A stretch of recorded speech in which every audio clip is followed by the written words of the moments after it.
Buenas noches, chicos. Vamos a empezar. Bienvenidos a esta ponencia titulada Neumonía intrahospitalaria.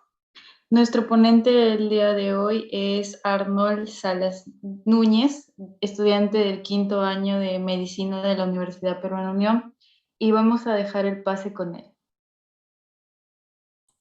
Ok, muchas gracias, Marcela. Buenas noches con todos, espero se encuentren muy bien. Bueno, como ya mencionaron, el nombre es neumonía intrahospitalaria o comúnmente llamada también nosocomial, ¿no? Es decir, en el nosocomio. Bien, espero que si me estén escuchando, sí se me escucha, ¿verdad? A ver. Sí, perfecto, listo. Bien, vamos a hablar entonces de la neumonía nosocomial. Para esto vamos a definirla, ¿no? Entonces, entre las definiciones, que bastante tenemos que es aquella que comienza después de las 48 horas del ingreso en el hospital, ¿no? Puede generar, para no evitar pues la confusión con una neumonía pues de la comunidad, ¿no? Sino que propiamente ha sido adquirida en el hospital. Y una de las variantes de esta neumonía intrahospitalaria es la neumonía por ventilación mecánica, que es mayormente, bueno, aparece en el 80% de los pacientes, ¿no? Y es una variante muy importante de la neumonía intrahospitalaria. Bien, esta neumonía también se subdivide en neumonía intrahospitalaria temprana y neumonía intrahospitalaria tardía. En la temprana tenemos que es aquella que se da entre los 4 y 7 días, ¿no? Y la tardía después de esto, ¿no? Y es importante poder definir y distinguir esta neumonía, ya que nos va a dar un eje referencial sobre qué organismos patógenos nos han infectado, ¿no? O han infectado a nuestro paciente de reciente ingreso. En la parte temprana tenemos que van a ser el neumococo, es decir, el Streptococcus pneumoniae, el Haemophilus influenzae, el Staphylococcus aureus, pero sensible a meticilina, ¿no? Y cuando es tardía, ya vienen a ser pacientes que adquieren infección con patógenos multidrogo resistentes o pseudomonas, ¿no? Entonces, esto para tenerlo en consideración. Y tenemos pues los patógenos más comunes que tienen estos pacientes, que van a ser divididos en bacilos entéricos gram negativos y coco gram positivos, ¿no? Entre los bacilos tenemos pues las pseudomonas aeruginosa, Enterobacter, la Klebsiella pneumoniae, la Escherichia coli, la Serratia marquescens, la especie de Proteus y especies también de Acinobacters. También en los cocos gram positivos tenemos al Staphylococcus aureus metil resistente y al sensible, ¿ok? Y pues tenemos que los implicados mayormente una infección temprana, tenemos pues, para ser un poco redundante a lo que ya se mencionó anteriormente, tenemos pues al Staphylococcus aureus metil sensible, al Streptococcus pneumoniae, al Haemophilus, y los que pues pasan después de este tiempo, es decir, ya son una infección tardía, tenemos a la Pseudomonas aeruginosa, al SARS, que es el Staphylococcus aureus metil resistente, y a otros gram negativos entéricos, ¿no? Y que también cumplen con una resistencia a las drogas, ¿no? Entonces, en esta tabla que vamos a ver en referencia, ¿no? De todo el mundo, cómo está distribuido en frecuencia la infección por estos patógenos, ¿no? Y vamos a centrarnos en lo que es Latinoamérica, ¿no? Que es en donde estamos. Y pues en mayor frecuencia vamos a tener el Acinobacter, ¿no? Pero en mayor importancia y de gran frecuencia también es la Pseudomonas aeruginosa. En los gram negativos, en los gram positivos tenemos el Staphylococcus aureus y al resistente y al Streptococcus pneumoniae, ¿no? Estos van a ser los más importantes ubicados en esta tabla, ¿no? Y también este cuadro, que lo saqué de la guía práctica, nos va a indicar el riesgo para poder adquirir o que el paciente adquiera un patógeno multidrogo resistente, ¿no? Que van a ser básicamente si es que el paciente ha estado en estado crítico, si es que ha sido entubado, si es que ha estado mucho tiempo en UCI o si es que ha requerido, ¿no?, una antibioterapia mayor a 90 días, ¿no?, previos a la presentación clínica de esta neumonía intrahospitalaria, ¿no? Estos factores de riesgo van a indicar pues que puede que este paciente haya adquirido un patógeno multidrogo resistente, entonces, para poder dirigir bien nuestra terapia empírica, ¿no? Porque recuerden que tenemos que iniciar la terapia lo antes posible, no podemos esperar hasta el cultivo, ¿no?, de estos patógenos, ya que puede llevarnos a un shock y pues tenemos que abordar el tratamiento lo antes posible. Y para los factores de riesgo en general, para un paciente que adquiere esta infección en el nosocomio, en el hospital, vamos a hacer un pequeño recordar de los mecanismos de defensa que tiene nuestro sistema respiratorio, que van a ser, pues, en la parte del sistema nervioso, los reflejos nauseosos y tusígenos, que son importantes para poder expulsar, ¿no?, cualquier microorganismo, o sea otros agentes que contaminen el sistema respiratorio. En la parte nasal, pues tenemos las vibrisas, cornetes y las vellosidades, ¿no?, que van a atrapar la suciedad y agentes microbiológicos para poder expulsarlos también con los reflejos, ¿no? También tenemos las ramificaciones traqueobronquiales. Estas van a impedir que el pasaje de los microorganismos bajen sin ningún obstáculo. Es decir, van a realizar disculpen,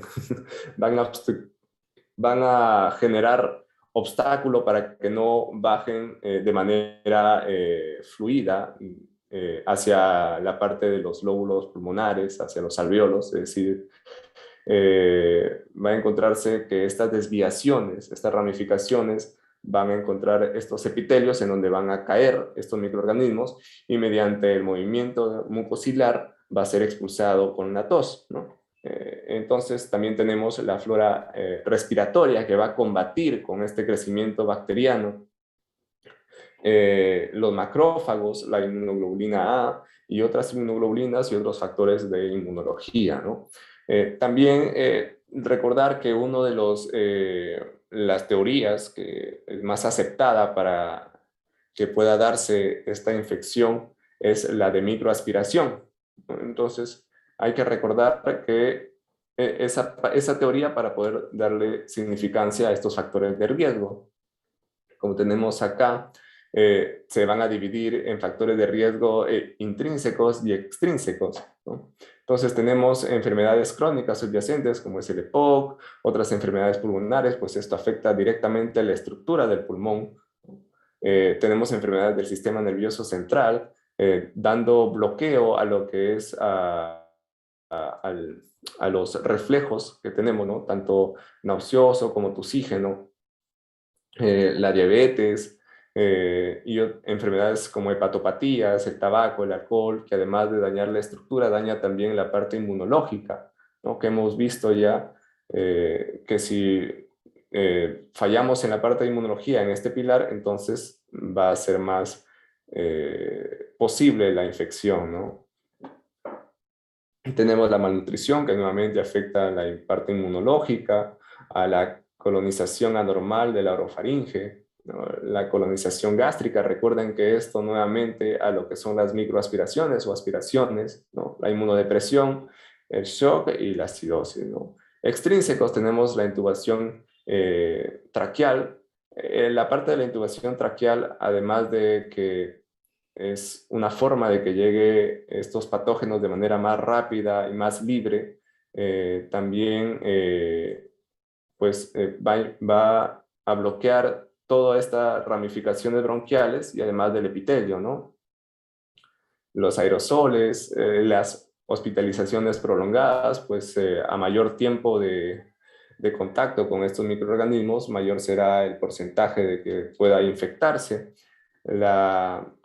la antibioterapia prolongada, como ya indicamos, mayor a 90 días, ya puede ser un paciente con factores de riesgo a infectarse con agentes multidrogos resistentes. Tratamientos del paciente, ¿no? Como son los antisecretores, los citotóxicos, los glucocorticoides y sedantes. Estos pues van a, a reducir las defensas de este sistema respiratorio, la malnutrición nuevamente, ¿no? Las transfusiones, la posición de cúbito supino, que esto va a permitir nuevamente las microaspiraciones, el mal control de las infecciones en el centro hospitalario, las ondas nasogástricas, todo eso, pues, recordemos que va a afectar la parte de los mecanismos de defensa del sistema respiratorio, pues, propiciando la infección, ¿no? Y ahora pasaremos a la parte de signos y síntomas. Y los signos y síntomas de una neumonía intrahospitalaria es muy similar o podría ser igual a una neumonía de la comunidad, ¿no? Tenemos que puede tener malestar general, los escalofríos, rigidez, fiebre, tos, la disnea, que puede ser leve o grave, ¿no? Que puede darse hasta en reposo, el dolor torácico, que si es que yace a una afección pleurítica, ¿no? O también a la zona infectada, ¿no? Si es que digamos que es en el lóbulo inferior y tiene contacto con el diafragma, puede también dar epigastralgia. Tenemos también la taquipnia, los crepitantes, que van a ser pues parte del edema pulmonar que va a tener este paciente, ¿no? El exudado que esto va a tener, los ruidos respiratorios bronquiales, la hipofonía, ¿no? Esto a veces les gusta preguntar a los doctores, ¿no? Que la hipofonía pues va a pertenecer a un signo del paciente, ¿no? Del paciente con neumonía, en el que el examinador, pues, que vamos a hacer nosotros, vamos a indicar que el paciente mencione la letra E y nosotros vamos a estar escuchando los pulmones y no vamos a escuchar una letra E, sino vamos a escuchar la A. Entonces, esa sería la hipofonía. También vamos a tener signos digestivos como son las náuseas, los vómitos y las diarreas. En los adultos mayores vamos a tener confusión y omnibulación. En los lactantes es común pues el aleteo nasal, el uso de los músculos accesorios y la cianosis, ¿no? Recuerden que son pacientes pequeños y que se pueden poner graves muy rápidamente, ¿no? Por eso que el uso de un sufrimiento respiratorio bastante rápido, ¿no? Por eso el uso de los músculos accesorios y el aleteo nasal, ¿no? Aquí nuevamente para un pequeño recordar es una imagen. Y pues me imagino que esto quizá ya lo han visto cuando han repasado la neumonía en comunidad, ¿no? Y pues vamos, un simple repaso nada más. En la histopatología vamos a tener que la fase de inicio, vamos a tener el exudado purulento que va a generar pues un edema. En la hepatización roja vamos a tener que va a haber presencia de eritrocitos, pues el infiltrado va a ser bastante, ¿no? Y va a permitir el ingreso de eritrocitos, además de exudado, ¿no? Vamos a encontrar neutrófilos y bacterias. En la hepatización gris tenemos contención, que es la fase de contención satisfactoria. En esta vamos a encontrar que los eritrocitos ya han sido destruidos y están siendo reabsorbidos, ¿no? También tenemos como célula principal en esta fase a los neutrófilos. Vamos a encontrar grandes cantidades de fibra y menos bacterias, ¿no? Ya que nuevamente hemos contenido satisfactoriamente la infección. En la fase final tenemos como células principales a los macrófagos. Tenemos menos cantidad de neutrófilos, menos fibra y nula o muy poca cantidad de bacterias, así como también ya la respuesta inflamatoria ha sido pues eliminada, ¿no? Y vamos ahora al cuadro, bueno, al diagnóstico del paciente con neumonía intrahospitalaria. Para esto vamos a tener, pues, que el paciente va a presentar un infiltrado radiológico, ¿no? Una condensación pulmonar, ¿no? En la radiología. Y pues va a ser dada a las secreciones respiratorias purulentas también, ¿no? El paciente, además de esta evidencia radiológica, vamos a tener criterios clínicos como son la fiebre, la hipoxemia, la leucocitosis, ¿no? Sin embargo, esto no es suficiente para diagnosticar totalmente a un paciente con neumonía, ¿no? Para eso, para concretar con el diagnóstico, vamos a pedir un hemocultivo, valga la redundancia, de sangre o un cultivo de líquido pleural, ¿no? O de las mismas secreciones respiratorias. Para esto vamos a realizar técnicas diagnósticas invasivas, ¿no? Como la fibrobroncoscopía, ¿no? El lavado bronquial, ¿no? Que tiene una alta sensibilidad, ¿no? Pero disminuye esta sensibilidad si es que el paciente ha tenido pues antibioterapia, ¿no? Es decir, previa a todo el cuadro de neumonía. La punción lumbar aspirativa tenemos que es con una aguja ultrafina, punción lumbar, perdón, punción pulmonar aspirativa con una aguja ultrafina de calibre 22 o 25, ¿no? Que la sensibilidad es, bueno, la especificidad es muy alta y la sensibilidad, digamos que también es alta. Sin embargo, puede generar neumotórax, ¿no? Y esto es una contraindicación también, es un contraindicado totalmente para pacientes con una ventilación mecánica. Es decir, estos pacientes no puede realizarse una punción pulmonar aspirativa.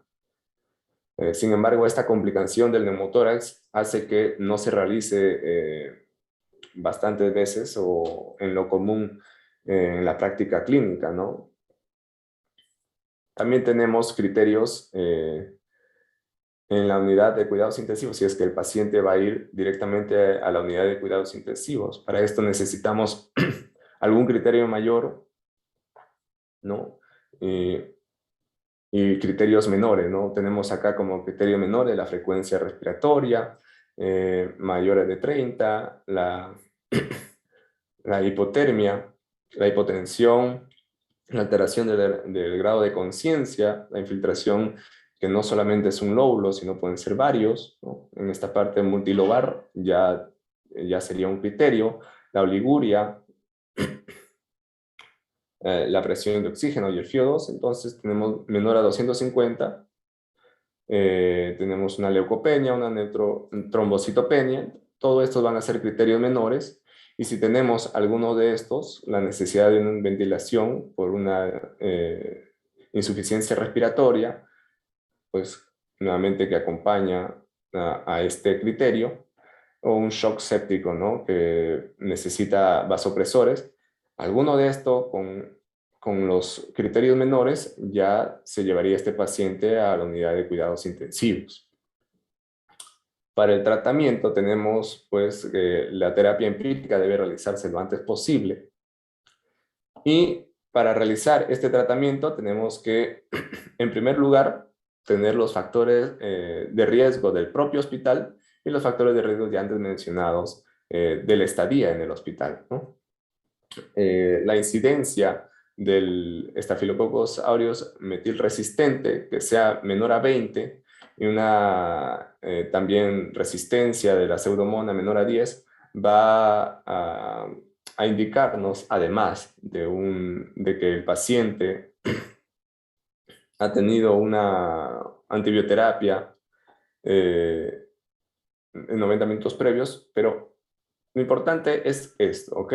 La estadística del hospital y además del tiempo del paciente, si es que ha tenido antibioterapia en 90 días, como hemos mencionado anteriormente, esta parte de acá, ¿no?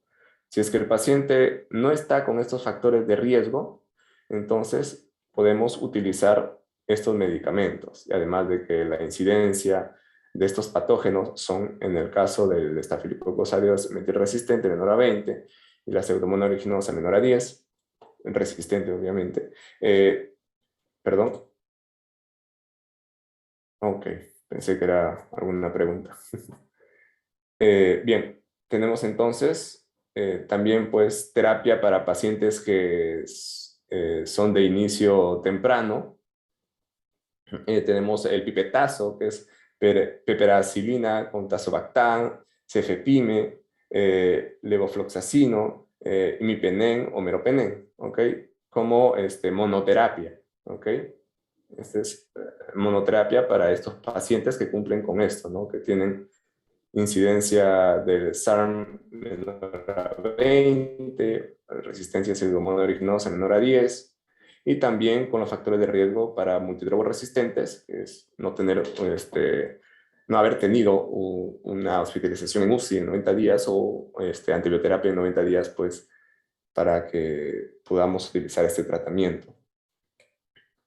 A diferencia, si es que fuera el SARS mayor, una incidencia mayor al 20%, y también en factores de presencia o de factores para adquirir un patógeno multidrogo resistente, utilizaríamos ya una terapia doble o triple para poder combatir estos agentes, ¿no? Y tiene que haber una terapia contra 2 fármacos con actividad contra pseudomonas y un fármaco con actividad, contra actividad de los estafilococos aureus metil resistente, ¿no? Para eso tenemos antipseudomónicos de cefalosporina, como el cefepime y ceftazidima, o carbapenémicos, como son imipenem y meropenem, o también, pues, los betalactámicos, inhibidores de betalactamasa, como peperacilina con tazobactam. También tenemos en fluoroquinolonas, ciprofloxacino con levofloxacino, o un aminoglucósido, ¿no? Amicacina, gentamicina, tobramicina, y el linezolid y la vancomicina, ¿ok? Recuerden que debemos tener en consideración que sea contra pseudomonas y contra SARMs, ¿ok? Para que podamos combatir esta infección que es de riesgo ya, ¿no?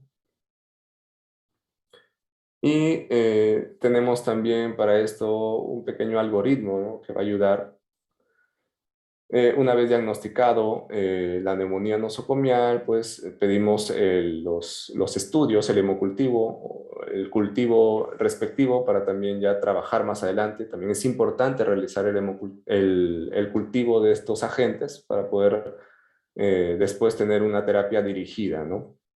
Entonces, si es que es precoz o tardía, ya vimos la diferencia. El precoz o temprano, si es que es entre los 4 a 7 días, utilizaremos pues ceftriaxona, más acitromicina, levofloxacino, una ceftriaxona más levofloxacino, o si es que ya es con factor de riesgo o tardía, pues vamos dependiendo si es que es leve, moderado o grave, ¿no? Vamos a utilizar ceftazidima más levofloxacino, ¿no? Si es que es grave, el pipetazo o imipenem o meropenem más levofloxacino, y esto sería, ¿no? Y ahora continuando, vamos a una preguntita del 2014 que se hizo en el MIR. Paciente de 70 años de edad que ha sido diagnosticado hace 3 años con mieloma múltiple, pues ya vemos acá una enfermedad crónica que está en periodo de neutropenia tras un ciclo de quimioterapia, ¿no? Nuevamente, además de ser una enfermedad crónica, está inmunosuprimido y tiene visitas recurrentes al hospital, ¿ok? Ingresa por fiebre, tos y expectoración amarillenta. Faltó comentar también que bueno, esto me imagino que también lo han hablado en la neumonía comunitaria, que lo característico del Streptococcus pneumoniae es que te da expectoraciones amarillentas, ¿no?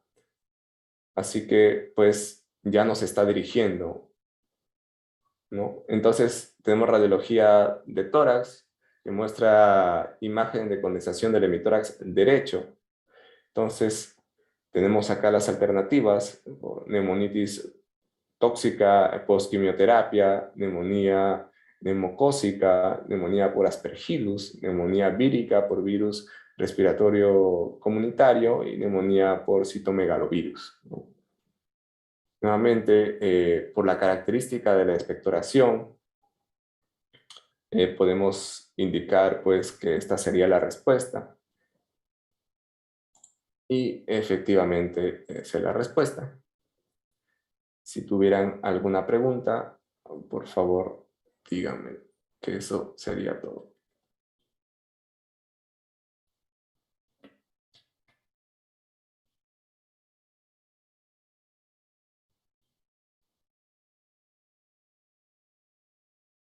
Muy bien, muchas gracias Arnold por la excelente ponencia, creo que muy clara, bastante completa y más aún con esa preguntita que al final nos mostraste. Si alguno de ustedes chicos tiene alguna pregunta puede escribirme en el chat o activar su micrófono, vamos a dar 2 minutos para que puedan hacerlo.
Ya, Arnold, tenemos una pregunta en el chat. Sí, justo estaba leyéndola. Ya, genial. Ok, mira, te refieres, Nelcy, a la parte de la pregunta, me imagino, ¿no? Por favor, para poder responderte. Uy, ¿verdad? Ok, me imagino que eso es. Ok, recuerden que cuando vamos a tratar de identificar... Listo. Ok, todo esto se va a trabajar según frecuencia, ¿no? Nosotros vamos a pensar en la mayor frecuencia que presentan los pacientes, ¿no? Uno no va a decir, pues, que para trabajar acá con el cuadro de frecuencia de presentación, uno no va a pensar que un paciente, pues, tiene un Haemophilus siendo, pues, lo más bajo que hay, sino siempre tiene que uno pensar o un Stenotropomonas maltófilas, ¿ok? Es lo más probable, ¿no? Entonces, lo más probable es que sea un Streptococcus pneumoniae, ¿ok? Entonces, nosotros trabajamos en lo más probable. Ok, las probabilidades son una pseudomonas originosa, listo. ¿Qué más? Tenemos un Staphylococcus aureus, un Staphylococcus metilresistente, un Streptococcus pneumoniae, ok. Vamos a trabajar con eso. Entonces, qué tenemos acá? Tenemos neumonitis tóxica post-quimioterapia, no. Entonces, si es que es una neumonía, que es lo más posible que tiene este paciente, pues tiene una fiebre, tiene tos. Desde fiebre ya empezamos en un proceso inflamatorio El paciente está en una neutropenia, que pues baja uno de los factores importantes de protección al sistema respiratorio, que pues es la inmunología, el sistema inmune. Entonces ya tenemos que el sistema inmune está deprimido, asistido a hospitales, ya es otro factor, ¿no? La presencia de agentes que hay en los hospitales. Tenemos fiebre, tenemos tos, tenemos una expectoración amarillenta, nuevamente con mayor frecuencia o por parte de que es no específico, sino común, de que la neumonía por Streptococcus pneumoniae es amarillenta. Entonces tenemos todos esos factores, ¿ok? Además, las condensaciones víricas son un poco más, a ver, para ubicarnos en la parte de acá, ok, víricas son un poco más elevadas, ¿no? No son tan abajo como son en las bacterianas, ok, y eso sería, ¿no? Nuevamente, como tú lo has dicho, creo que ya estoy envolviéndome más en la parte de explicación, pero sí, tenemos una infección, tenemos la expectoración amarillenta, y en frecuencia tenemos que de los más frecuentes está neumocócico, no tenemos pseudomonas, no tenemos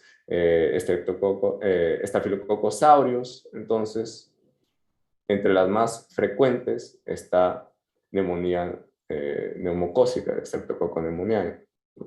Básicamente, por eso sería esta alternativa. Creo que di muchas vueltas por una respuesta más rápida, pero esas serían, ¿no? Recuerden, siempre lo más frecuente. Si ves un animal de 4 patas, grande, que tiene rayas, uno no piensa pues en bueyes de 4 patas que tiene rayas negras, rayas blancas, entonces no piensa en cebras, ¿no? No piensa en bueyes, no piensa en hipopótamos. Entonces uno tiene que elegir lo que más indica la frecuencia, lo que más común es. Pero ya, muy grande mi explicación. Genial. Muchas gracias, Arnold, por haber respondido la pregunta, ¿no? Al menos sí fue clara para mí. Espero que también para quien hizo la pregunta del Nelsi. Dice que, ya. Genial, Nelsi. Gracias muy bien por la pregunta. Y dice Nelsi también que está complacida con tu respuesta. Gracias, Arnold. Gracias a todos, chicos, por haberse conectado a esta ponencia. Y vamos a estar al tanto con las demás ponencias que ya nos quedan. Muchas gracias, Arnold. Para una próxima oportunidad contigo. Eso sería todo. Muchas gracias. Buenas noches. Muchas gracias. Buenas noches. Hasta luego.